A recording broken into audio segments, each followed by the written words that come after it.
दोस्तों नमस्कार। लोकसभा चुनाव का आगाज हो चुका है और आगाज क्या कहें, उसके अंदर की चुनावी प्रक्रिया पूरे चरम पर है।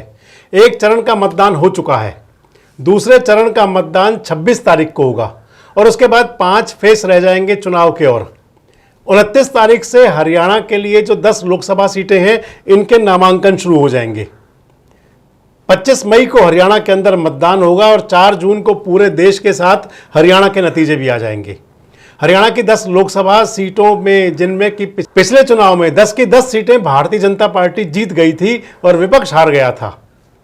कांग्रेस कई सीटों पर तो 2 सीटों पर तो तीसरे स्थान पर चली गई थी। और लेकिन उसके बाद जो विधानसभा चुनाव हुआ था वो हालात कुछ बदले हुए थे। हर चुनाव में हालात अलग होते हैं। अब जो 2014 वाले चुनाव के हालात थे वो 2019 में नहीं थे। 2014 में हरियाणा में बीजेपी को 7 सीट मिली थी और 2019 में 10 की 10 मिल गई थी। 2024 में कैसे हालात रह सकते हैं, 2024 की जो 10 लोकसभा सीटें हैं इन पर क्या स्थिति रह सकती है, इस पर चर्चा करने के लिए मेरे साथ स्टूडियो में मौजूद हैं राजनीतिक विश्लेषक भी हैं, राजनीति की बहुत गहन जानकारी रखते हैं, बहुत नज़दीक से उसको जानते हैं और इसके साथ साथ सेवानिवृत्त जिला पंचायत व विकास अधिकारी हैं देवेंद्र सिंह सुरजेवाला जी। सुरजेवाला जी, आपका स्वागत है एक बार फिर। धन्यवाद। 10 लोकसभा की सीटें हैं हरियाणा में जी। 2019 में 10 की 10 लोकसभा सीटें भारतीय जनता पार्टी जीत गई थी जी। और जीत का अंतर भी इतना बड़ा था, अगर एक रोहतक सीट को छोड़ दें जी कि जहां लगभग 7,000 का गैप था, उसके बाद जो और कम मार्जिन वाली सीट थी तो फिर सोनीपत थी, लगभग 2.25 लाख का था, लाखों में था। बाकी सीटों पर सब पे 3 लाख, 4 लाख, 2.5 लाख, 6 लाख, 6.5 लाख, 6.75 लाख यहाँ तक था। जी हाँ जी। अब नामांकन शुरू हो जाएंगे 5 दिन बाद। जी हाँ जी। बीजेपी के कैंडिडेट आ चुके हैं। आप मुझे पिछले वीडियो में हम बात कर रहे थे, आप कह रहे थे इलेक्शन प्रो मोदी है और एंटी मोदी है, यानी कि प्रो गवर्नमेंट और एंटी गवर्नमेंट। जी हाँ। चेहरे बहुत ज़्यादा मायने तो रखेंगे, चेहरे मायने तो रखते हैं जी, लेकिन बहुत ज़्यादा मायने नहीं रखेंगे। एक तरफ एनडीए, एक तरफ इंडिया, एक तरफ मोदी, एक तरफ राहुल, हरियाणा में यही कहेंगे, एक तरफ नायब, एक तरफ हुड्डा। जी। नायब और मनोहर दोनों हो गए तो हुड्डा हो गए और उनके साथ में कांग्रेस की बाकी टीम, शैलजा, रणदीप किरण, ये सभी लोग जी हाँ। चुनाव मैदान में होंगे। जी हाँ जी। क्या देख रहे हैं 10 लोकसभा सीटों का जी कि कौन सी पार्टी, सीटवार तो फिर बात करेंगे, कौन सी पार्टी कितनी सीटों पर खड़ी है अभी? देखिए, आपने सही कहा कि समय के साथ साथ स्थिति बदलती रहती है जी। और ऐसे ही राजनीतिक पार्टियों का भी जो है वो ऊपर नीचे होता रहता है। उनकी लोकप्रियता, उनका जो है, उनके नतीजे उनके हक में या उनके विरुद्ध, जी जी जी, तो समय के साथ साथ होता रहता है। पिछले 1 वर्ष से ये होता रहा कि हरियाणा में जी जी, जो मौजूदा सत्ता दल है वो विधानसभा में तो लूज़ करेगा। जहाँ तक भाजपा का दावा है और इस बात का प्रचार है कि हम 10 की 10 सीटों पे कमल का फूल खिलाएंगे, तो हालात काफ़ी हर चुनाव में और समय के साथ साथ बदलते रहते हैं। भाजपा का जो इस चीज़ का दावा जो था, शुरू में कुछ लोगों ने कुछ समय पहले इस बात को माना कि भी हो सकता है ऐसा हो, लेकिन जैसे जैसे चुनाव नज़दीक आता जा रहा है, कई जगह हम देख रहे हैं हरियाणा में खासकर जो ग्रामीण क्षेत्र है वहाँ पे काफ़ी सत्ता दल के खिलाफ जो है ना काफ़ी विरोध माहौल चल रहा है, जैसे माहौल बन रहा है। हिसार, कुरुक्षेत्र, इधर सब दिख रहे हैं जो हर जगह, इवन रोहतक जी।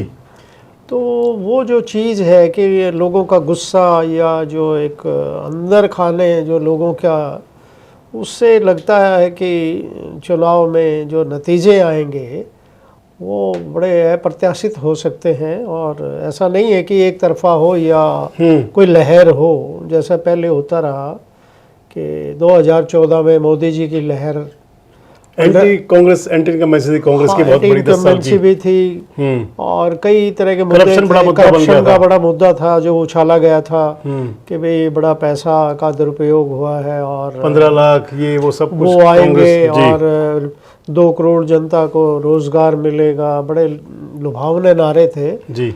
जो बाद में फिर ये भी हुआ कि ये तो चुनावी जुमले थे और और सीटें साथ रह गई थी। सीटें साथ रही। फिर 2019 में फिर कुछ माहौल बदला और कुछ अलग से इशू सामने आए। पुलवामा का राष्ट्रवाद का और हिंदू राष्ट्र, ये कई चीज़ें चली।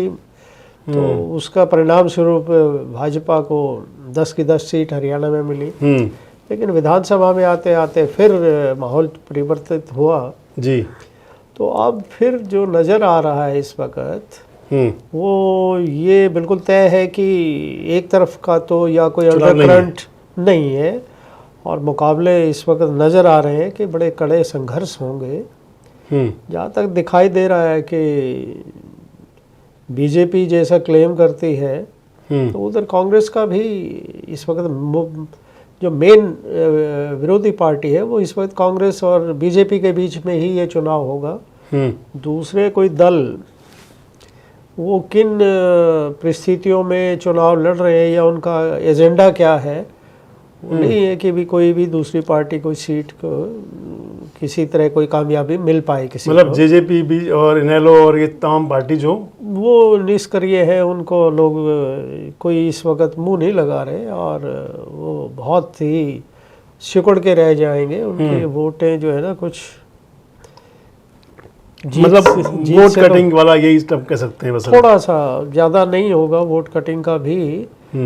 वो पार्टी अपने उस एंगल से चुनाव लड़ रही है, कुछ सर्वाइवल के लिए लड़ रही है कि हमारा सिंबल ना चला जाए और हमारी रिकॉग्निशन ना ख़त्म हो, इसलिए भी कुछ पार्टियां चुनाव लड़ रही हैं। 10 सीटों में कौन सी पार्टी कितनी सीटों पे मजबूत, कितनी पे मुकाबला, ये क्या लगता है?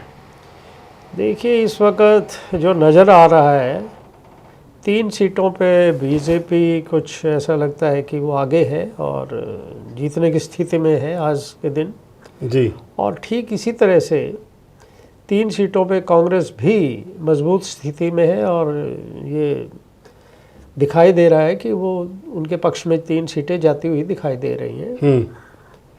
अगर आप सीट की बात करें कांग्रेस के पक्ष में जी, रोहतक, सिरसा और सोनीपत, ये कांग्रेस के पक्ष में, रोहतक, सिरसा और सोनीपत, ये 3 सीट आज लगता है कि कांग्रेस की झोली में जा रही है। और भाजपा की 3 सीटें हैं मजबूत। भाजपा में फरीदाबाद है, गुड़गांव है और करनाल।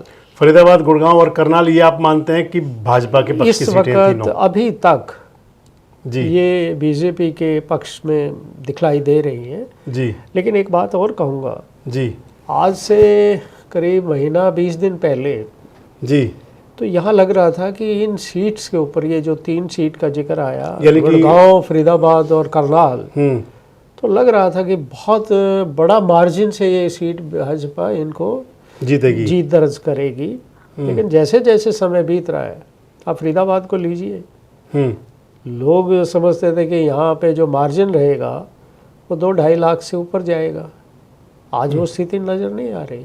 आज ये लग रहा है कि यहाँ पे मुकाबला जैसे जैसे चुनाव आएगा हो सकता है बड़ा कड़ा संघर्ष हो जाए। 6,40,000 से जीते थे पिछला चुनाव कृष्णपाल जी। जी जी, आज वो स्थिति बिल्कुल भी नहीं है। आज ये है कि पीछे तक मैंने कहा ना, महीना 20 दिन पहले तो यही था कि 2.5-3 लाख का तो शायद मार्जिन आज भी हो, परंतु अब धीरे धीरे जैसा मतलब कंफर्टेबल आप मानते हो कि कृष्णपाल कंफर्टेबल है अभी तक he is on edge, comfortable. अच्छा, अभी तक वो नजर आ रहा है कि अभी तक वो उनका है, क्योंकि एक तो कैंडिडेट को चलिए सीट वाइज आगे आते हैं जी। तो 3 सीटें आप बता रहे हो, ये बीजेपी की फेवर की आपको दिख रही है, फरीदाबाद, गुरुग्राम और करनाल। उनके पक्ष 3 सीटें आपको दिख रही है कांग्रेस की फेवर की जी। रोहतक, सोनीपत और आपने तीसरी बोली सिरसा। 4 सीटें बची, बल्कि रोहतक, सिरसा और सोनीपत में कहूंगा नंबर अगर number 1 Rohtak, number 2 Sirsa, number 3 Sonipat. और आप अगर कांग्रेस भाजपा में नंबर लें तो नंबर 1 फरीदाबाद या करनाल? नो, मैं तो फरीदाबाद को समझ रहा हूँ। नंबर 2 करनाल या गुड़गांव? करनाल साहब। और नंबर 3 गुड़गांव? नंबर 3। मतलब क्या लगता है गुड़गांव का मार्जिन कम होगा? अब इनके मुकाबले कम हो सकता है। क्या बात कह रहे हैं आप? नहीं, जो अब और नजर आप करनाल को भी नंबर 2 मान रहे हैं, मनोहर लाल वाली सीट को। देखिएगा, फरीदाबाद का अब से तक फरीदाबाद का जो मार्जिन था वो ज़्यादा माना जा रहा था, लेकिन धीरे धीरे ये मैं मानने के लिए बिल्कुल तैयार हूँ कि अब ये नज़र आ रहा है कि फरीदाबाद शायद करनाल से पीछे रह जाएगा। चलिए आगे आने वाले समय में ये लग रहा है। अभी आप कह रहे हो फरीदाबाद नंबर 1 पर अभी जीत तक- विनिंग में अभी है, तक फरीदाबाद नंबर 2 पे है। करनाल विनिंग पे है और नंबर 3 गुड़गांव विनिंग पे है बीजेपी की। बीजेपी। और कांग्रेस की आप कह रहे हो नंबर 1 पे रोहतक विनिंग पे है, नंबर नंबर 2 पे सिरसा। सिरसा विनिंग पे है और नंबर 3 पे सोनीपत विनिंग पे सोनीपत है। आता है ठीक है, जी 4 सीटें और बच गई। जी। अंबाला, अंबाला, अंबाला के साथ में कुरुक्षेत्र, कुरुक्षेत्र तीसरी सीट भिवानी महेंद्रगढ़ जी, और चौथी सीट हिसार। इन चारों सीटों पे क्या? अब इनमें 2 सीट पे तो कड़ा संघर्ष नज़र आ रहा है और 2 पे कहीं ना कहीं इस वक्त बीजेपी 19-21 का जो अंतर कहते हैं ना, आज के दिन ऐसा कुछ नज़र आ रहा है। कड़े संघर्ष वाली सीटें पहले बताते हैं सर। हिसार और भिवानी महेंद्रगढ़ मतलब हिसार में कड़ा संघर्ष है बीजेपी का और कांग्रेस का, होगा कड़ा संघर्ष होगा। जी। अभी किसको 21 मान रहे हैं हिसार में? हिसार में अभी तक कांग्रेस कैंडिडेट अभी आया नहीं सामने। जी, तो अभी तक बीजेपी का वहाँ पे स्लाइटली, लेकिन समय के साथ साथ बिल्कुल घटता जा रहा है और ये बहुत टफ कंटेस्ट। चलिए डीपली आगे आता हूँ। अभी जी, हिसार के बाद में दूसरी आपने बोला भिवानी भिवानी महेंद्रगढ़। महेंद्रगढ़। अभी आगे किसको मान रहे हैं, बीजेपी को या कांग्रेस को? वहाँ अभी तक कैंडिडेट नहीं आया भिवानी में। कैंडिडेट तो वहां भी नहीं आया हिसार में, हाँ, हिसार में नहीं आया, लेकिन हिसार का लोगों ने ये मान लिया कि ब्रिजेंद्र कि होंगे। ब्रजेंद्र सिंह होंगे, ब्रजेंद्र इसलिए होंगे। वहाँ पे कह सकते हैं। चलिए, यहाँ पे भिवानी अभी क्लियर नहीं हो रहा कुछ भी। वो श्रुति और दान सिंह में है, तो जैसे कैंडिडेट आएगा वो क्षेत्र के हिसाब से। अभी आप ये मान रहे हैं कि बतौर कांग्रेस और बतौर बीजेपी तो आप मान रहे हैं कि धर्मवीर आगे हैं? अभी धर्मवीर नहीं आगे है, वहाँ पे बीजेपी आगे। बीजेपी आगे है। चलिए बीजेपी आगे है, वहां पर कैंडिडेट आएंगे तो कैंडिडेट की बात करेंगे। 2 सीटें और बची है अब, अंबाला और कुरुक्षेत्र। जी, तो कुरुक्षेत्र में जहाँ तक है, पिछली जो लोगों के दिमाग में धारणा है, और जैसा कि नवीन जिंदल एक बड़ा नाम जिसको मानते रहे लोग बाग, उनकी वर्किंग भी अच्छी रही वहाँ पे। तो नवीन जिंदल के पक्ष में जो है वो कुछ नज़र आ रहा है चुनाव, लेकिन वो उनको कुछ विरोध भी सहना पड़ रहा है। उनके जो बीजेपी के जो कार्यकर्ता हैं वो भी कुछ एक हद तक मुंह छिपाते फिर रहे हैं। वो ये कहते थे कब तक वे कोयला चोर, अब कोई नूर, अब वो कोहिनूर। तो वो स्थिति में वो प्रचार में खुलकर वो भाग नहीं ले पा रहे, और वो भी नवीन जिंदल भी कुछ न जाने क्या संकोच है उनको। चलिए विस्तार से अगली बात ऐसा में लगता आते है, हैं। ऐसा लगता है जैसे उनको पुश किया गया और धकेल दिया, और वो शायद इसके लिए ज़्यादा दिलचस्पी उनकी नहीं थी और वो विलिंग नहीं थे। अंबाला जो है वरुण मुलाना लगभग फाइनल है। हाँ, और बंतो कटारिया जी, तो यहाँ बीजेपी कांग्रेस भी फाइनल और चेहरे भी फाइनल लगभग। जी, अंबाला जो ट्रेडिशनल सीट जो मानी गई थी वो बीजेपी की सीट मानी जाती थी वहाँ पे, जनसंघ के समय से वो वहाँ पे सूरज भांजी रहे, बहुत उनका नाम रहा। लेकिन फिर कुछ बदलाव तो होते रहे समय से। एक बार अमन कुमार नागरा जीत गए थे बीएसपी से। हाँ, बीएसपी का भी रहा है, चौटाला साहब से अलायंस था बीएसपी का, तो बीएसपी का उस क्षेत्र में ये 4-5 जो है कॉन्स्टिट्यूएंसीज सेगमेंट्स जो है विधानसभा की, वहाँ पे प्रभाव रहा है। तो बीएसपी का भी रहा है, रादौर बीएसपी का थोड़ा सा असर रहा। हाँ, जगाधरी रहा थोड़ा सा असर, जगाधरी रहा है, और ये मुलाना में भी वो रही है इनकी सीटें। तो अंबाला की बात ही विस्तार से कर लें जी। वरुण मुलाना की फेवर वाला क्या लग रहा है आपको, और इनकी फेवर का क्या लग रहा है, अपना जो बंतो कटारिया की फेवर का एक फैक्टर वहां पर अनिल विज जी। इन तीनों को मिलाकर क्या लगता है? देखिए, बंतो कटारिया को जैसा कि उनको पार्टी ने जो टिकट दिया कि शायद उनको वो सिंपैथी कोई ऐसी सिंपैथी ना तो है, ना कोई बनने का चांस, कोई कारण ही नहीं नजर आता ऐसा सिंपैथी का। उन्होंने फुल टर्म अपनी रही, जो थे हमारे कटारिया रतन लाल जी, और उम्र पे गए पूरी अपनी। हाँ, तो 2 बार बाई इलेक्शन में नहीं करवाया बीजेपी ने। बाई इलेक्शन में तो संपत्ति की बात आती, वो हाँ, चुनाव भी तब नहीं आ जाती। लगभग 9-10 महीने से ज्यादा सीट खाली रही है, 1 साल के आसपास सीट खाली रही। तो ऐसा कोई वो फैक्टर उनके फेवर में नहीं जाएगा। अनिल विज का फैक्टर रहेंगे। अनिल विज का फैक्टर भी कोई बहुत ज्यादा लंबा चौड़ा वो नहीं असर आजकल बड़ी दिखा। नाराजगी दिखाते रहते हैं। हाँ, नाराजगी तो वो अंदर से तो बिल्कुल। भाजपा के फूफा कह रहे हैं उनको आजकल। जी हाँ, शादी में जैसे फूफा शादी नाराज में होते हैं। फूफा नाराज हो जाते हैं ना बात बात पे। वो अंदर से भी और बाहर से भी नाराज है वो। और वो ऐसा व्यक्तित्व है, पहले भी उन्होंने भाजपा को ठोकर मार के और हाँ, आजाद चुनाव लड़ते रहे हैं। एक बार जीते, एक बार आजाद हारे, और तीसरी बार वो खुद उन्होंने कहा, मैं किसी एक वेबसाइट पर देख रहा था, उन्होंने कहा कि तीसरी बार मुझे खुद भाजपा ने सीट दी। हाँ। अच्छा, विज साहब के लिए आपकी 1 मिनट की चर्चा करूं, मेरे सोर्स ये कह रहे हैं कि विज साहब को आगे पूरे निपटाने के मूड में है बीजेपी। चर्चा तो यही है कि उनको टिकट भी ना देंगे। बिल्कुल। अच्छा, एक उनके बारे में एक बात और कहते हैं जी कि अनिल विज जितना सख्त है ऊपर से दिखता है, उतना काइंड हार्ट है। ये तो देखने को मिला कि उनका जो पिछले दिनों का जो था, जो उनका वर्किंग जो थी, वो एक बार तो वो लगता था कि बड़े आक्रामक रुख में आते थे, और फिर इमोशनल हो जाते थे। इमोशनल भी होकर के फिर पीछे भी हट जाते रहे हैं। पिछले जो 10 साल का जो अरसा गुजरा है, उसमें पूरा कार्यकाल उनका ऐसा बीता है कि एक बार तो वो बिल्कुल आक्रामक, और फिर उन्होंने कदम भी पीछे हटाते हुए कई बार देखा है। जी जी जी। चाहे वो मुख्यमंत्री से चाहे टकराव वो रहा दबाव में, या फिर उनको मान लें कि कोई और जो भी रहता कोई भी है, या उनका व्यक्तित्व ऐसा है हम्म कुछ हद तक। एक बार वो आते हैं हल्ला बोलने की स्थिति में, फिर वो पीछे भी चले जाते हैं। उनकी अपना व्यक्तित्व है ऐसा। इसके वरुण मुलाना की फेवर के क्या पॉइंट लग रहे हैं आपको? वरुण मुलाना जी का एक तो ये है कि एंटी इनकम्बेंसी का फैक्टर है, 10 नया साल की। चेहरा है जी। और अच्छा, लोगों कुमारी में- शैलजा पूरा साथ देंगी उनको, वरुण मुलाना को? बिल्कुल देगी वो, बिल्कुल देंगी। जी बिल्कुल शैलजा देगी। खुद उनका वहाँ से प्रभाव entry है, लेंगी। उस क्षेत्र में उनका रहा है। और शैलजा जी का बड़ा तो मतलब मुझे लगता है कि जो वरुण मुलाना का नाम भी तय हुआ, पहले दिन ही नाम तय था उनका, तो कि उनके ऊपर किसी तरह का किसी दोनों भी- साइड से ना शैलजा जी ने विरोध किया होगा ना कुछ।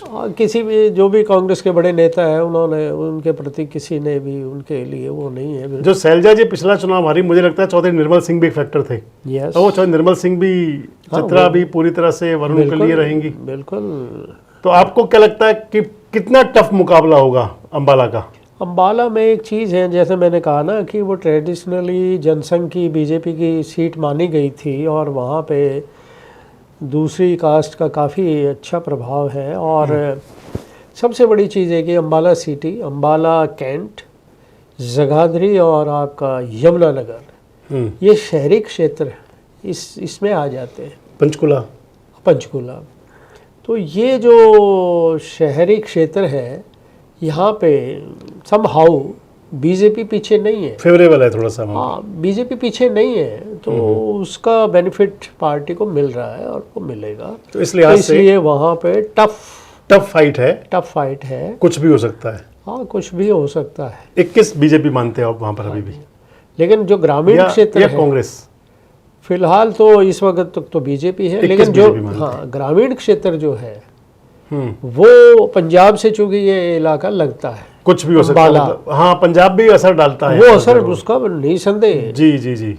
उसका असर जो है ये आएगा, क्योंकि पंजाब बॉर्डर और वो लगता है। और पिछले दिनों आपने देखा है जो भी किसान आंदोलन हुआ, तो उसमें इस इलाके से काफ़ी विरोध रहा है। कुरुक्षेत्र, आपका अम्बाला का जो क्षेत्र रहा है, तो वो भी एक फैक्टर रहेगा जो बीजेपी के खिलाफ जाएगा। अगला चले कुरुक्षेत्र लोकसभा। जी। नवीन जिंदल बीजेपी, और इंडिया गठबंधन आम आदमी पार्टी सुशील गुप्ता, बीच में अभय सिंह चौटाला। जी। अभय सिंह चौटाला कितना बड़ा फैक्टर मानते हैं? अभय सिंह चौटाला इस क्या वक्त तिकोना मुकाबला? नहीं, अभय सिंह चौटाला अभी कोई तिकोना मुकाबला की स्थिति अभी नहीं है वहाँ। हम्म अभी तक जो मुकाबला है वो बीजेपी और जो इंडिया गठबंधन के जो हमारे सुशील गुप्ता जी के बीच, नवीन गुप्ता जी और सुशील गुप्ता जी का है। और लगभग इसी में ही नज़र आएगा। मतलब आपको लगता है कि लास्ट तक चुनाव यहीं चलेगा? हाँ, चुनाव यहीं इन्हीं के बीच में ही रहेगा। अभय सिंह चौटाला बड़ा लोगों को कर रहे हैं अपने, खासकर जाट समुदाय को, कि देखो दो बड़ी लालाओं के बीच में एक किसान, इस टाइप की बातें भी आ रही तो हैं। चुनाव के अंदर हर चलती आदमी है, अपने चलती है। हथकंडे अपनाता है। और दूसरी तरफ अभय की जो एक आम जनमानस में एक जो इमेज बना पिछले दिनों, जो विधानसभा में उन्होंने मुद्दे उठाए और एक बड़े मजबूती के साथ और जनहित के मुद्दे उन्होंने उठाए, तो आम लोग उसका कोई फायदा मिलेगा उनको? विशेष चुनाव में उनको जितना मिलना चाहिए उतना नहीं मिलेगा। उतना फायदा आपको नहीं मिलता दिख रहा? नहीं मिल रहा, वो नहीं मिल रहा उनको। नवीन जिंदल बीजेपी में आए, जी, कांग्रेस छोड़ के आए। जी, अभी आप खुद ही कह रहे थे कि उन पर कोयला चोरी चोर के नारे लगाते थे बीजेपी वाले। वो कार्यकर्ता प्रधानमंत्री जी ने भी कहा था वहां पर, बिल्कुल कहा। एक पर बार अभय नहीं, सिंह चौटाला ने कहा कोयला चोर कोहिनूर बन गया। बिल्कुल। तो नवीन जिंदल कितने बड़ा फैक्टर? नवीन जिंदल का देखिए, ओम प्रकाश जिंदल जी वहाँ से वो रहे, सांसद रहे, नवीन जिंदल भी 2 बार रहे। नवीन जिंदल 2 बार रहे। लोगों में इनकी अच्छी वो रही है वर्किंग, और इनका अच्छा सेटअप रहा है, नो डाउट। लेकिन कुछ ओम प्रकाश जिंदल जी ने उनको वहाँ शुरू में जब चुनाव लड़ा तो बड़े लुभावने नारे दिए कि मैं यहाँ फैक्ट्रियाँ लगाऊंगा, रोज़गार दूंगा, सरकार भले दे या ना दे, मैं निजी तौर पर आपको रोज़गार दूंगा। बट ऐसा कुछ हुआ नहीं। और फिर नवीन जिंदल जी ने भी बड़ा लोगों के बीच जा कर के ऐसे आश्वासन और वो किए, लेकिन ऐसा कोई विशेष वहाँ पे ऐसा कोई कार्य नहीं हो पाया, ना कोई इंडस्ट्री या कोई ऐसी चीज़। बता दें, उनका अपने लेके आए 5 साल बंद रहा था घर वो लगातार। अभी हाँ, तो अभी 14 हारने के बाद वो घर बंदी पड़ा हुआ था। नहीं, 19 में तो इन्होंने रिफ्यूज कर दिया। हाँ, रिफ्यूज कर दिया। हालांकि कांग्रेस पार्टी नवीन जिंदल का फाइनलाइज कर चुकी थी, इनका टिकट हो गया था। ये तो बिल्कुल आखिर में जा कर के इन्होंने मना किया और चुनाव नहीं लड़ा। और इन्होंने ये अपने नज़दीक जो सर्कल था उसमें नवीन जी ने कहा कि मेरा राजनीति से अब कोई वास्ता नहीं, मैं तो अपना व्यापार जो है ना उसको संभालूंगा। और उन्होंने संभाला। और ऐसा लगता है पिछले 5 साल में ये जैसे वो जबरदस्ती आए हुए हैं, जैसे उनको लाया गया है। निसंदेह उनको जैसे लगा कि नहीं ऐसा है कि उनको थोपा गया है। अच्छा, उनको धकेला बीजेपी गया के लिए क्या ऐसी मजबूरी थी? उनके पास कोई कैंडिडेट, क्योंकि पिछला चुनाव नायब सिंह सैनी बड़े अंतर से जीते थे, फिर उन्हें बीजेपी के पास करना पड़ा कैंडिडेट? बीजेपी के पास तो 10 में से आप खुद ही देख लीजिए, हरियाणा में मैं कुरुक्षेत्र की बात कर रहा हूँ। कुरुक्षेत्र भी उनसे से एक ही शामिल है। अब भिवानी में चलिए, वो पहले बहुत पहले आ चुके थे, 2014 में आ गए थे वो धर्मवीर, इंद्रजीत, रमेश कौशिक, ये सब 14 के चुनाव से पहले तो आ रहे थे। अभी लेके आ रहे हैं वो अभी अशोक चौहान जी को वहाँ पे महाराष्ट्र में उसी रोज उनको पार्टी छुड़वाई गई, उसी रोज राज्यसभा में। तो राज्यसभा मतलब में क्या भेजे बीजेपी को नहीं लग रहा था कि अपने पास उनका कैंडिडेट नहीं लग रहा था कि सॉलिड बन रहा है, तो इसलिए जिंदल को लाए? देखिए, बीजेपी के पास कार्यकर्ता तो रहे हैं, नेता नहीं थे। और ये बीजेपी को इस बात की समझ थी, वो इसलिए बाहर से वो नेताओं को जो है ना अपने लाते रहे और ला रहे हैं। चलिए, अब अगर आए सुशील गुप्ता पर। जी, सुशील गुप्ता पे पहले आरोप लगे भारी है, तो भारी तो तीनों ही है वहाँ पर, भारी तीनों ही हैं, कोई अंदर का नहीं है, सब बाहर के सब हैं। बाहर के हैं। और कुरुक्षेत्र की एक बात खास है कि ज़्यादातर बाहर वालों को बना देता है। कुरुक्षेत्र हुआ, करनाल हुआ, तो सुशील गुप्ता और नवीन जिंदल में कितनी नज़दीक की फाइट समझते हैं? और दूसरा, कांग्रेस कितना बड़ा समर्थन दे रही होगी सुशील गुप्ता को? कांग्रेस तो अपने स्तर पर दे रही है, क्योंकि उन्होंने रणदीप सुरजेवाला वहाँ पर बड़े नेता हैं, कैथल के, कलाया पूरा जिला उन्हें देखते हैं वो। हाँ, पुंडरी, कैथल, आपका गुलाची का और पेवा तक उनका तौसी चौसी कैथल के साथ का जो एरिया है वो पूरे का पूरा।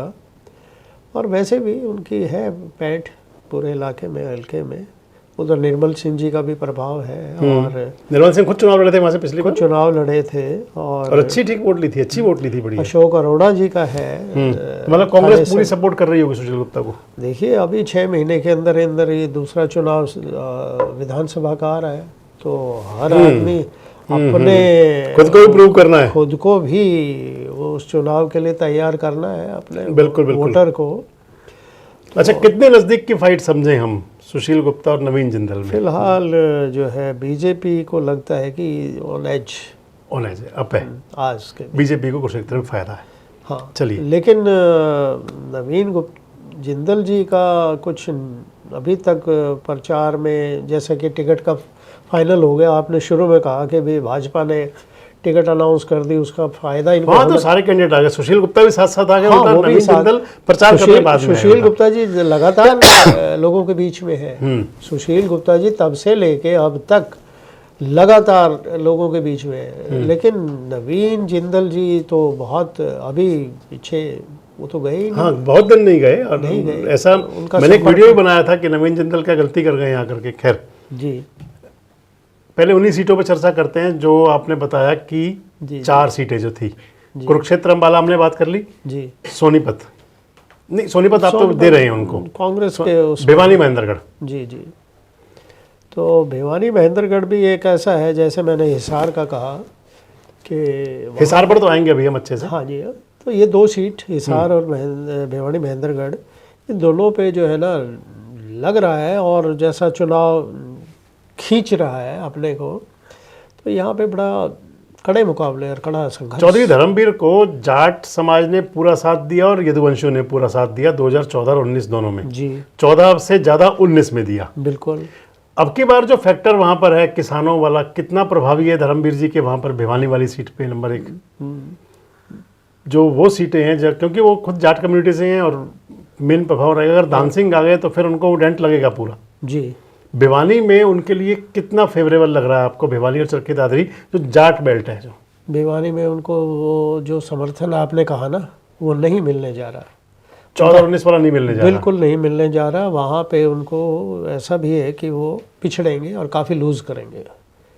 उनका जो मुकाबले का ही कारण ये भिवानी के 5 जो सेगमेंट्स हैं, यहाँ पे ही उनका जो है ना, जैसा विरोध भी हो रहा है और लोगों में वो उनको समर्थन नहीं मिलने जा तो रहा। आप क्या समझते हैं कि भिवानी महेंद्रगढ़ वाली सीट पे क्या कांग्रेस आगे रह सकती है थोड़ा सा, या बीजेपी? फिलहाल तो कड़ा संघर्ष है। वो कारण यही है, ये 5 सीट ऐसी है जो कांग्रेस यहाँ पे आज के दिन लीड कर सकती है, जैसा नज़र आ रहा है भिवानी वाली, भिवानी के। और अगर राव दान सिंह कैंडिडेट हुए तो क्या तो भी लीड करेगी? तो थोड़ा सा कम, इधर कम हो जाएगा, उधर वो थोड़ा सा जो 4 सीट है अहिरवाल में, वहाँ पे राव दान सिंह को थोड़ा और समर्थन मिल जाएगा। आज उन 4 सीट पे बीजेपी आगे है, उन 4 सीटों पे अहिरवाल वहाँ पर बीजेपी। आज अटेली की सभा भी कैंसिल हुई। यूँ तो विरोध तो हर जगह है। एक बात तो बड़ी तयशुदा है, और मैं बड़े खुले शब्दों में कहता हूँ, अगर आप चुनाव की बात करते हैं, आप लोगों के दिल की बात करते हैं, अगर आप वोटर की बात करते हैं, उसकी अपनी पसंद की बात करते, सत्ता दल के खिलाफ इतना अंदर खाने से लोगों में रोष है कि पूछिए मत। डबल लेकिन इंजन, दुर्भाग्य दोनों इंजनों पे या एक इंजन पे, मतलब सेंटर का या स्टेट का, या दोनों ही जगह है। एक लाइन में नीचे एक जवाब सर, एक लाइन का। नीचे तो बहुत ही ज्यादा रोष है। एक लाइन का एक जवाब। जी मनोहर लाल को मुख्यमंत्री से हटाने का जी बीजेपी को फायदा होगा या नुकसान? फिलहाल तो ये लग रहा था बीजेपी की सोच के मुताबिक तो इनको फायदा होगा, लेकिन आपको क्या लगता है? मुझे ना कोई फायदा नजर आ रहा, ना विरोध नजर आ रहा है। ना नुकसान ना ना फायदा, कोई समय। फायदा ना नुकसान। अगर मनोहर लाल होते तो भी यही था, मनोहर लाल यही तो था, भी। आज भी और जैसे अभी आपने मेरे पिछले वीडियो में कहा था कि पिछली सीट पे बिठाया मनोहर लाल जी को, जी हाँ तो जी। मोटरसाइकिल वही चल रही वही है, चला रहे, पीछे बस से बैठे राइडर चेंज हुआ है। तो भिवानी महेंद्रगढ़ हम माने कि अभी तक के उसमें जी कड़ा मुकाबला है, लेकिन वहाँ कांग्रेस आपका समझना है कि 21 हो सकती है। और चूँकि वहाँ 5 सीट जो है, 5 सेगमेंट विधानसभा की जो है, उनमें कांग्रेस का जो है ना प्रभाव बढ़ता नज़र आ रहा है, और जैसा विरोध भी दिखाई दे रहा है धर्मवीर जी का। और 4 जो सीट आ जाती है अहिरवाल, आज के दिन वहाँ पे बीजेपी का थोड़ा अपर हैंड दिखाई अगर राव दान सिंह आए तो फिर वहाँ भी थोड़ी दिक्कत होगी। वहाँ वो कम हो जाएगा, वहाँ वो हो जाएगा। तो मुकाबला कड़ा लगता है, पर कड़ा नज़र आता है हिसार और भिवानी दोनों अपर हैंड सीट। आपको लगता है भिवानी में कांग्रेस का? हाँ, हो सकता है। अभी आप हिसार में कह रहे हैं कि रणजीत सिंह चौटाला आगे है, फिलहाल बीजेपी आगे है अभी। बीजेपी आगे है, लेकिन हिसार में कुलदीप बिश्नोई कितना बड़ा फैक्टर होगा, और नवीन जिंदल भी फैक्टर रहेंगे? नवीन जिंदल तो बीजेपी के साथ इनका परिवार तो पूरी तरह से पूरी तरह से साथ हो गया। समर्थित ठीक है जी। वो तो बिल्कुल है। और कुलदीप बिश्नोई? कुलदीप बिश्नोई इस वक्त निष्क्रिय है।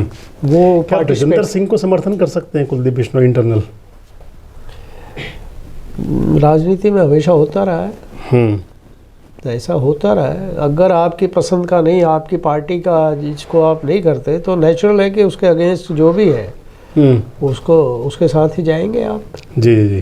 तो ये क्योंकि उनमें टसलबाजी भी है, कुलदीप और रंजीत चौटाला में।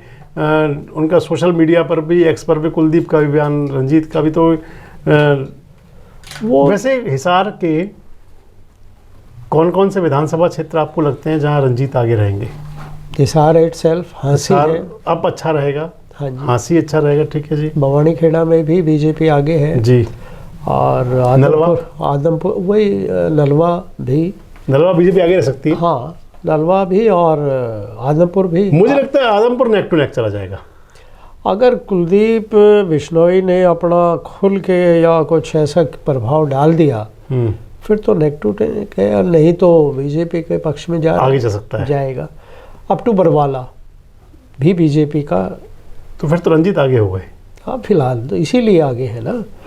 अब उचाना, ब्रिजेंद्र, नारनौद, यस, और आपका उकलाना, ये तीन ऐसे सेगमेंट हैं जहाँ पे अब धीरे धीरे बीजेपी पीछे जा रही है और कांग्रेस वहाँ पे लीड करेगी। तो हम मान के चलें कि हिसार में अभी रंजीत चौटाला आगे हैं, अब भी है, चुनाव चलते चलते तक बहुत कड़ा संघर्ष बढ़ने के आसार पूरे के पूरे हैं। ठीक है। आपने ये चारों वो सीटें हुई जो आपने कहा था कि मुकाबला है, इसमें आपने आपके हिसाब से जी, और जो वहाँ के सेगमेंट दिख रहा है उसके हिसाब से 3 सीट पर अपर हैंड अभी तक बीजेपी का है और 1 पर कांग्रेस का है। ठीक है जी। अब वो लोकसभा सीटें जिन पे आप कह रहे थे कि कांग्रेस आगे है, रोहतक लोकसभा जी, कितनी बड़ी जीत मानते हैं? रोहतक में क्या हो सकता है कांग्रेस रोहतक में बहुत ही कंफर्टेबल मानी जा रही है। अच्छी कंफर्टेबल इलेक्शन आप समझते हैं? लोग तो यहाँ तक कहते हैं कि वहाँ मोदी जी भी आ जाएं तो उनको भी हार का मुंह देखना। चलो, तो अरविंद आ गए हैं मोदी जी का। मोदी जी मतलब मोदी जी तो कह रहे हैं कि हर जगह मैं हूँ, मेरे फेस मैं हूँ, तो भी वहाँ अगर वो खुद भी आए ना, लोग तो यहाँ तक तैयार बैठे हैं कि वो भी नहीं, तो जी, बड़ी कंफर्टेबल मानी जा रही है। कंफर्टेबल अच्छी जीत आप मान रहे हो। कांग्रेस की नंबर 1 की जीत रोहतक मान के चले? रोहतक बिल्कुल। सेकंड आपने बोला था सिरसा। मुझे लगता है फिर जब आपने इतना ही बोल दिया था फिर वहाँ पे सीट वाइज डिस्कशन की कोई जरूरत है नहीं। मुझे लगता है कोसली वाला ही थोड़ा सा पीछे रहेगा कांग्रेस बाकी सीटों पे आपके जो पीछे कोसली ने जो सेटबैक पहुंचा था दीपेंद्र को, वो इस बार इतना नहीं हो कवर किया, काफी गेन किया कांग्रेस ने। नहीं, उन लोगों में भी समझ आई है और वो लोग भी वो जो पहले था उतना नहीं रहे। जगदीश यादव को भी ले आए फिर ये कांग्रेस में वहाँ से। जगदीश यादव भी हैं, चलिए, उससे कोई बहुत ज़्यादा तो नहीं पलटने वाला मामला, लेकिन फिर भी वो जोश और वो मतलब कोसली भी आप कह रहे हो कि पिछला वाला जो बड़ा मार्जिन, बहुत गैप था 75,000 का था और वही चुनाव को प्रभावित कर गया। वही वाटरलू वही बन गया था दीपेंद्र के लिए। हाँ। तो अगली सीट सिरसा पे आते हैं जी। कुमारी सैलजा लगभग फाइनल है। अशोक तंवर फाइनल, वो हो ही चुके। चौटाला साहब ने नया नवेला जैसे बीजेपी ने किया कि उसके अंदर उन्होंने भी जिंदल साहब को लाए, इन्होंने भी अपने पुराना एक आदमी को पटका पहना करके टिकट दिए। अभी नहीं, इनेलो ने नहीं, वो इनेलो का नहीं रहा कभी भी। इनेलो का जिसको टिकट दिया, इनेलो को जो टिकट दिया है ना, ये फकीरचंद 2 बार नरवाना विधानसभा क्षेत्र से विधायक रहे हैं रिजर्व सीट में। तो बहुत ही सीधे से, उनका पोता है। वो बहुत ही सीधे से थे। उनके बाद उनका बेटा रामफल नोट 2009 में कांग्रेस की टिकट पे उन्हें चुनाव लड़ा था, रामफल ने। और फिर 2014 में वो बीजेपी में चले गए, रामफल नोट। वो चंडीगढ़ रहते थे, वो नरवाना छोड़ गए थे। तो फिर वो बीजेपी में उन्होंने ट्राई किया 19 में कि भी मेरे को टिकट मिल जाए नरवाना से। उनको टिकट वगैरह नहीं मिला, बीजेपी में वो लटके रहे, तो कोई उनको स्थान नहीं मिला रामफल को। अल्टीमेटली ये जो उनका बेटा है, ये तो HSVP में एक SDO की पोस्ट पे काम वो कर रहे थे, नौकरी पे था, पोल्यूशन कंट्रोल बोर्ड में, सॉरी। अभी पिछले 1 महीना पहले इन्होंने अपना अभय चौटाला जी का वहाँ स्वागत किया और पार्टी ज्वाइन की। कितना प्रभावी कैंडिडेट रह सकता है चौटाला का? पहले उनके बारे में बात में आते हैं। अशोक तंवर और कोई विशेष तो क्या, कोई कुछ भी नहीं। सिरसा ओम प्रकाश चौटाला, अभय सिंह चौटाला का उनका गढ़ है, उनका प्रभाव है, लेकिन लोगों सीताराम का बड़ा नाम सुना था मैंने, उनको कैंडिडेट दे सकते हैं, पर ये वो तो भागीराम सीताराम और इनके कितने जाने वो कितने इन्होंने चेहरे वहाँ उतारे और इन्होंने बनाया। लेकिन आज के दिन जो है ना, लोग जो फाइट है, जो वोट डालने का है, वो जो विनिंग या उसके विरोध में जो है कांग्रेस या बीजेपी। आपको क्या लगता है अशोक तंवर और शैलजा में कितना बड़ा मुकाबला? शैलजा जी इस वक्त काफ़ी कंफर्टेबली उनसे लीड में है। अभी तक शैलजा जी ऐसे गई नहीं है लोकसभा में, बट आप कह रहे हैं कंफर्टेबल जीत उनका जाना ना जाना बड़े नेताओं का कोई ऐसा नहीं है कि वो चले भी जाएंगे, दर जाए और वो घर घर जाए और तो ही वोट मिलेगा। उनका नाम इतना बड़ा है कि उनके पीछे लोगों में है एक उनका एक मान सम्मान, उनकी एक। तीसरी सीट आपने कही थी सोनीपत जी, तो सोनीपत में कितना माहौल मानते हैं कांग्रेस के पक्ष में, कितना है? सोनीपत जैसा क्षेत्र पुराना जो है ये रहा है, हुड्डा साहब का प्रभाव इस क्षेत्र में, और बड़े गांव हैं यहाँ पे, और हुड्डा साहब खुद पीछे रह गए थे, जींद, जुलाना, सफीदो। वो तो हालात ऐसा था पिछली बार कि पूरा ही हरियाणा में वो एक ऐसी लहर चली वो राष्ट्रभक्ति की, और उसमें सारा ही कुछ धुल गया था। अच्छा, जाट मेजोरिटी सीट है, चर्चा है कि सतपाल ब्रह्मचारी कांग्रेस के जी, वो भी ब्राह्मण, हाँ, और बीजेपी के भी मोहनलाल पंडित जी वो भी ब्राह्मण। तो आपको क्या लगता है सतपाल ब्रह्मचारी कंफर्ट रहेंगे? जाट वोट तो नेचुरल है कि कांग्रेस की तरफ जा रहा है, उनका रुझान तो ब्राह्मण भी ले लेंगे। हाँ, ब्राह्मण कुछ ज़्यादा तो बीजेपी को ही जाता न जाएगा, और कुछ उनको तो मिलेगा अपनी बिरादरी से भी। तो मतलब आपको लगता है कि यहाँ भी कंफर्टेबल कंडीशन में है कांग्रेस सोनीपत में? हाँ, सोनीपत में है, कंफर्टेबल है। और बाकी अगर कुछ क्या होता है, कब क्या पलटी मार जाए, कब अभी आज आप कंफर्टेबल? आज के दिन कांग्रेस का अपर हैंड है। सतपाल ब्रह्मचारी कैंडिडेट कोई भी है तो कोई भी है वहाँ पे है। चलिए, 3 सीट आपने दी थी बीजेपी की, आपने कहा था बीजेपी फुल कंफर्टेबल है फरीदाबाद लोकसभा जी। तो कृष्णपाल गुर्जर के लिए 9 विधानसभा सीटें हैं जी, 10 साल से एमपी हैं, 10 साल से सेंट्रल मिनिस्टर हैं जी। कोई एंटी इनकम्बेंसी आपको दिखती है कोई? क्या देखिए, इनके बारे में 2 चीज़ें हैं, इनके पक्ष में भी और विपक्ष में भी। पक्ष में बताइए पहले क्या है? पक्ष में तो ये है कि ये जुड़ाव में रहे, लोगों से मिलते, जनता से जुड़े रहे हैं 10 साल जनता तक। से जुड़े, ठीक है, इसमें कोई दो राय नहीं। ठीक है। केंद्रीय मंत्री होने के बावजूद उन्होंने, मैं समझता हूँ, कोई ऐसा अवसर नहीं गंवाया जो वो यहाँ जनता के बीच में ना रहे। गांव, शहर, गली, मोहल्ले से कोई भी हो, जी, छोटे बड़े प्रोग्राम में वो हमेशा कनेक्ट रहे हैं लोगों से, वो कनेक्टेड रहे। दूसरा उनका ये भी रहा कि आम लोगों से भी उन्होंने कनेक्टिविटी अपना जो व्यवहार कहूँगा, वो भी उन्होंने बरकरार रखा। उसमें भी उन्होंने लोगों के साथ संपर्क जो बना के रखा ना आम जनता से, वो भी उनका निरंतर ऐसा ही बना रहा। ये 2 प्लस पॉइंट और नेगेटिव पॉइंट? नेगेटिव लोगों में ये है कि एक तो शहर की बदहाली, कहने को जैसे स्मार्ट सिटी, पहले यहाँ JNN URM स्कीम के तहत यहाँ उस वक़्त 60 शहर चुने गए थे। शैलजा जी वो थी शहरी विकास मंत्री तब फरीदाबाद का उसमें चयन हुआ था। तो काफ़ी कुछ पैसा दब भी आता रहा और काम भी हुए, स्टॉर्म वाटर ड्रेन्स, कुछ सड़कों का भी, कुछ ऐसे दूसरे भी काम हुए। मतलब आप ये कहते हो कि विकास के, लेकिन जब से ये स्मार्ट सिटी का हुआ ना, आम जनता ठगी सी महसूस करती है। नाम इतना बड़ा, सिवाय आपके जो एक तो इम्प्रूवमेंट, चलिए सर, एक तो इम्प्रूवमेंट में मान लें, दूसरा कौन सा? नहीं, जैसे फ्लाईओवर है, पिलर्स है, उन पे पोस्टर और ये रंगीन लाइट लगा दी, उससे वो कोई परमानेंट और वो तो कोई है नहीं विकास। सड़कों का जो इंटरनल सड़कें हैं उनका बुरा हाल है। अब ये क्लेम करें कि भाई ये नेशनल हाईवे जो है हमारा नंबर 2 जिसको Elevated, कहते हाँ। थे, एलिवेटेड कह लो या मथुरा रोड कह लो, ये तो 2006 से इसका जो है ना DPR प्रोजेक्ट बनने शुरू हो रहे थे। धीरे धीरे वो चीज़ें हैं, आज वो पाइपलाइन में आएंगी तो उसका बनेंगी, चलती रहती हैं ये चीज़ें। बजट बढ़ गया, चलो हुई। मेट्रो है जो मेन है, ये चीज़ें तो पहले की आती रही हैं। तो ऐसा कोई शहर में विकास मतलब इंटरनल जो है वो आधारभूत जो विकास शहर का वो आप कह रहे हो, नहीं हुआ। दूसरा ड्रॉबैक पिछले दिनों तो इतना बुरा हाल था सड़कों का कि लोग रोना रोते थे, सारा शहर उखाड़ के फेंक दिया और कि जी करेंगे। भाई धीरे धीरे होता तो लोग शायद इस बात को ज़्यादा बुरा ना मानते, तो सारा ही शहर एकदम उखाड़ देना। और दूसरा ये है कि एक तो ये विकास और ये चीज़ नहीं हुई, दूसरा ये हुआ कि किसी का कोई निजी संपर्क में भले ही रहे हों, कोई किसी का काम वाम नहीं हुआ। लोगों में ये रहा कि निजी काम उन्होंने अपने तो बहुत कुछ साधे।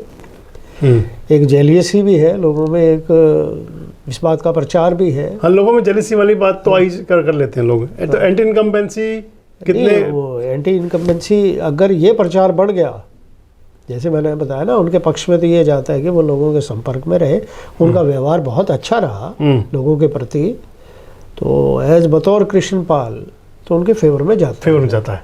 तो अभी तक मान ले कंफर्टेबल उनकी हाँ जीत है आराम से। एंटी इनकम्बेंसी और पार्टी का जहाँ तक आ जाता है, और जैसा विकास ना होना और ये शहर की कुछ बातें हैं, काम नहीं किसी का होना, चाहे वो आपका, क्योंकि फरीदाबाद एक औद्योगिक शहर है, इंडस्ट्रीज़ हैं, तो इंडस्ट्रीज़ के जो लोग हैं वो कोई सेटिस्फाई नहीं है सरकार से। उनको ना मतलब तो, आप कह रहे हो कि पर्सनल कृष्णपाल से कोई दिक्कत नहीं नहीं, उनसे कोई दिक्कत नहीं है। सरकार का विरोध कोई दिक्कत दे सकता है, सरकार का विरोध है, हरियाणा सरकार के जो वो बातें हैं और उसका लोगों में प्रभाव। फिर भी आप कह रहे हो कंफर्ट है। हाँ चलिए करनाल जी, करनाल में चूँकि 7.25 लाख की जीत थी, 7.25 लाख की जीत थी, और करनाल और पानीपत विधानसभा के क्षेत्र हमेशा ऐसे ही बीजेपी के रहे, चाहे वो करनाल था या पानीपत। हमेशा अगर 2 भी विधायक चुने गए, तीसरे सोनीपत से आ जाते थे। बाद में कभी वो हमारे रामविलास जी वो बाय डिफ़ॉल्ट आते रहे। वहाँ पे ये नहीं था कि वे बीजेपी का प्रभाव। हाँ, वो जनसंख्या इलाके हैं शुरू से ही ना, वो इलाका जनसंख्या नहीं था। ये करनाल महेंद्र, ये जनसंख्या करनाल चाहे वो फतेह चंद विज हो, चाहे कस्तूरी लाल आहूजा हो, पानीपत से वो बनते रहे। तो बाद में सोनीपत शहर भी था। अब वो वहाँ का जो माहौल था करनाल का, तो उसमें अब खुद मनोहर लाल जी वहाँ पे हैं। भाई पार्टी में एक बहुत बड़ा चेहरा है, बिल्कुल प्रधानमंत्री जो जिनको कहते हैं कि भाई ये आगे साइकिल चलाते थे, मैं इनके पीछे बैठ के चलता था, ये खिचड़ी पकाते थे, मैं खाता था, हमें एक ही दरी पे नीचे सोते थे। बहुत नज़दीकी रिश्ता है। तो बहुत नज़दीकी रिश्ता है। आज वो ये बोल रहे, अगले दिन उनको रिप्लेस किया गया, रिश्ता क्या कह रहा था लेकिन फिर भी बावजूद इसके, आपको याद हो आज से कोई 4 महीने पहले भी हमने बात की थी कि करनाल से उनको चुनाव लड़वाया जा सकता है। बिल्कुल, हमने कहा था पहले ही, जब तक लोगों को इस चीज़ का आभास ही नहीं था और इनको केंद्र कोई में चेंज की कुछ बात ही नहीं थी। हमने तभी पहले ही कह दिया था। हाँ, इनको केंद्र में स्थापित किया जाएगा। होता भी है ऐसा कई बार, किसी चाहे वो कितना ही अच्छा काम कर रहा हो, चाहे वो अधिकारी हो उस क्षेत्र में, उसको भी बदल दिया जाता है, दूसरी जगह ले जाया जाता है, कहीं और अच्छा कर लेगा। हाँ। तो इसका मतलब मान के चले करनाल कंफर्ट है, करनाल अभी कंफर्टेबल है। तीसरी सीट गुड़गांव आपने बोली थी जी, तो राव इंद्रजीत कंफर्ट है बिल्कुल। हाँ, राव इंद्रजीत के पक्ष में काफ़ी कुछ वहाँ का माहौल जो है वो उनके पक्ष में है। शहरी वोट है, अहीर बेल्ट में उनका प्रभाव खुद का भी है, तो वो उनके पक्ष में आराम से हो लेंगे, वो उनका पक्ष में। तो सुरजेवाला जी ने बताया कि हरियाणा की 10 लोकसभा सीटें, 3 बीजेपी के फेवरेबल, फरीदाबाद, करनाल और गुरुग्राम, 3 कांग्रेस के फेवरेबल, रोहतक, सिरसा और सोनीपत, 4 पर फाइट, जिनमें से अभी 3 पर अपर हैंड मान रहे हैं ये बीजेपी का, माहौल बदल भी सकता है, और 1 पर अपर हैंड मान रहे हैं कांग्रेस का। आपको क्या लगता है, आप कितने सहमत हैं इस हमारे मत से या सुरजेवाला जी के मत से? कमेंट्स बॉक्स में जरूर बताएं और जुड़े रहें हमारे साथ, देखते रहें देश रोजाना। नमस्कार, धन्यवाद। धन्यवाद। हमारे साथ जुड़े रहने के लिए देखते रहिए देश रोजाना का यूट्यूब चैनल, सब्सक्राइब कीजिए। साथ ही देश रोजाना की खबरें सबसे पहले देखने के लिए प्रेस कीजिए बेल आइकन।